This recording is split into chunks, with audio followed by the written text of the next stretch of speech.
Bwana Yesu asifiwe. Tumsifu Yesu Kristo. Asalamu alaykum. Kwa jina naitwa Phineas Aruni Samueli, mwakilishi ofisi ya Mheshimiwa Mbunge Nicodemus Edwin Maganga, mbunge wa jimbo la Mbogwe. Kwa kweli tumepata masikitiko makubwa sana ofisi ya mbunge baada ya kupata hizi taarifa mfululizo. Kuanzia jana, juzi, hasa na hili.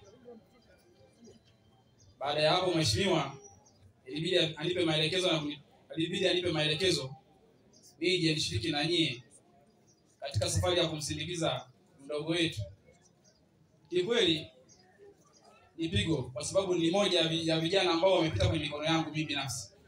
Vijana ambao nimewapokea kwenye chama, nimewapokea kwa bado scout, baadaye kuingia kwenye itifaki, nimewafundisha. Ila kwa sababu wote safari hii tunapita, hatuna sababu ya kujaji mambo mengine, tuna kila sababu ya kumshukuru Mungu.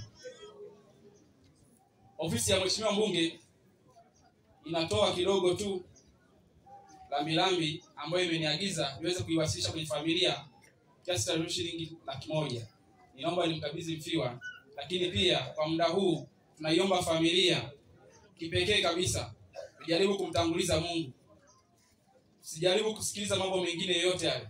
Safari zozote zilizoko hapa duniani, kila tukio lote linalokuja ni tukio ambalo limepangwa na Mwenyezi Mungu. Hakuna kitu kinachofanyika hapa duniani bila kuwa na sababu ya Mungu.